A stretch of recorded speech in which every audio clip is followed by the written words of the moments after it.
জানার পরে আমি আমাদের বিএনপি পরিবারের আহ্বায়ক রুমন বহু বছর, গত 20-25 বছর ধরে রুমন আমার এই কাজগুলোতে আমাকে সহযোগিতা করে। আমি রুমনকে তখন বললাম যে আচ্ছা, এটা দেখলাম, তুমি একটু যাও তো, দেখো কি ব্যাপার, গিয়ে দেখে সবকিছু জেনে শুনে আমাকে জানাও। তো দেন রুমন ওখানে যায়, মায়ের সাথে কথা বলে। অসম্ভব অসহায়তার একটা ঘটনা সেদিন আমি জানলাম।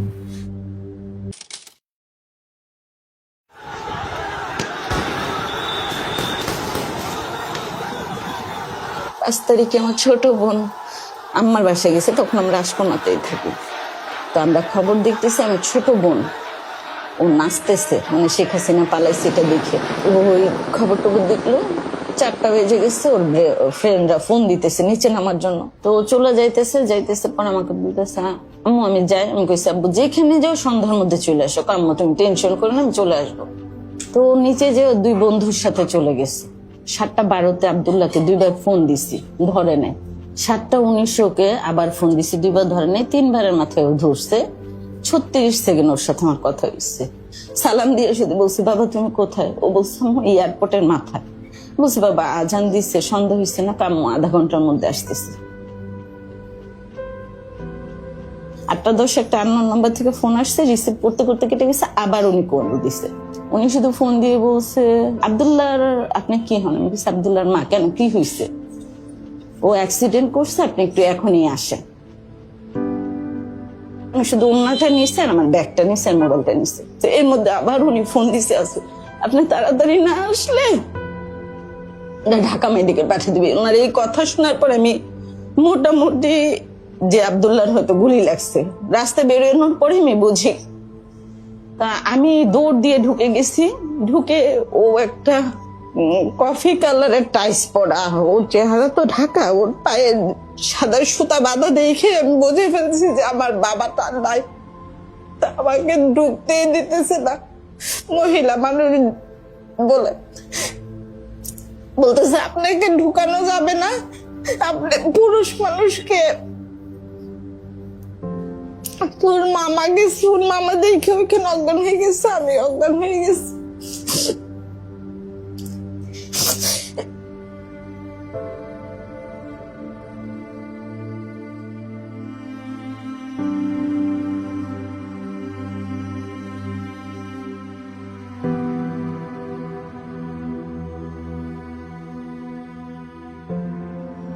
আব্দুল্লাহ হসপিটালে যাওয়ার পর শুধু 3-4 বার বলছে আমি বাঁচবো না, আমার আম্মাকে ফোন দেন, আমার আম্মু আসলে আমি ঠিক হয়ে যাবে, এবং ও আমার নাম্বারটাই দিছে। আব্দুল্লাহ মারা গেছে 5 তারিখে।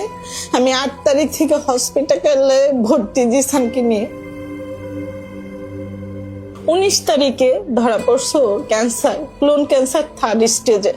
একটা মার জন্য এরপরে শোনার কি বাকি থাকে?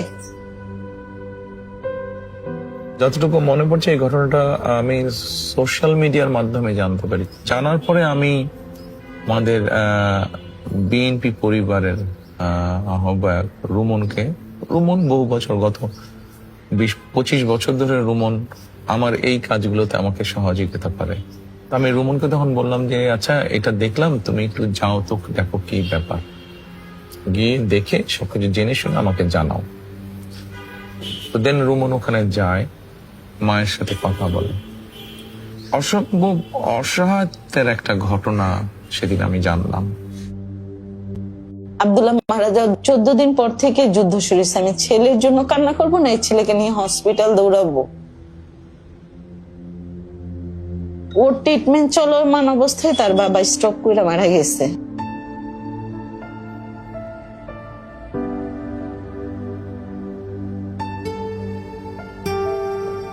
দিন শেষে আমার ছেলের জন্য আমি, আর আমার জন্য আমার ছেলে, আসলে আমরা অনেক একা।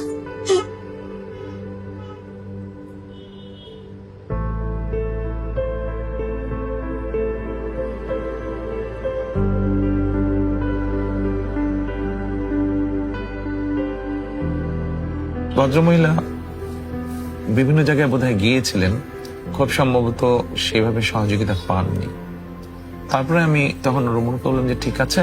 তো ও বলল যে ভাইয়া এটা বেশ সময় এবং খরচ লাগবে এই ট্রিটমেন্টটাতে। তো আমি জিজ্ঞেস করলাম কেমন খরচ লাগবে, যে খরচটা লাগবে একটু অ্যামাউন্টটা একটু বড়। বললাম যে ঠিক আছে, আল্লাহর নাম নিয়ে বিসমিল্লাহ বলে চলো আমরা শুরু করি, যতটুকু পারি আমরা এগোবো, আমরা আমাদের চেষ্টাটা করি, বাকি আল্লাহর ইচ্ছা। ওর এক একটা কেমো 49,000 টাকা করে পড়ছে। 3টা কেমোর পর থেকে প্রত্যেকটা কেমোটা আমরা বিএনপির পরিবারের পক্ষ থেকে পাইছি। উপর আল্লাহর পরে যদি কেউ আমাকে সাহায্য করে দেয়, আমরা বিএনপির পরিবার করছি, কারণ আমার দ্বারা সম্ভব ছিল না এই ট্রিটমেন্টটা করার। 2টা অপারেশন আমি বাইরে করাইছি, বাইরের ডাক্তার দিয়ে, সিএমএইচ এর ডাক্তার দিয়ে বাইরে করাইছি, কারণ অনেক টাকা লাগছে। এই 2টা সার্জারির টাকাও সম্পূর্ণ আমরা বিএনপির পরিবার দিচ্ছি। তারেক রহমান নিজে ফোন করে জিসানের খবর নিচ্ছে আমাকে, ওনাদের গুলশান অফিসে ডাকায়া উনি আমার সাথে, আমার ছোট ভাইয়ের সাথে কথা বলছে জিসানের জন্য যা লাগে আমি করবো, আমি যতটুকু পারি, আপনি শুধু শক্ত থাক। তখন তো বিধ্বস্ত উনি, স্বামী মারা গিয়েছে, বড় ছেলে শহীদ হয়ে গেছে জুলাই, ছোট ছেলে এরকম অবস্থা। ওনাকে সাহস দেওয়ার জন্য আমি বললাম যে আপনি চিন্তা করবেন না, আমাদের পক্ষে যতটুকু সম্ভব আমরা আপনার পাশে আছি, টেনশন করেন না, আল্লাহর উপরে ভরসা রাখেন, ইনশাল্লাহ আপনার সন্তান সুস্থ হবে। ওনাকে যদি আমি কৃতজ্ঞতা মুখেও বলি সেটা প্রকাশ করে শেষ করতে পারবো না। আমি নামাজ পড়ে ওনার জন্য, ওনার ফ্যামিলির জন্য দোয়া করি। আমাদের সফলতা বা আনন্দটা এখানেই যে বাচ্চাটা আলহামদুলিল্লাহ আজকে অনেক সুস্থ, অনেক সুস্থ বাচ্চাটা।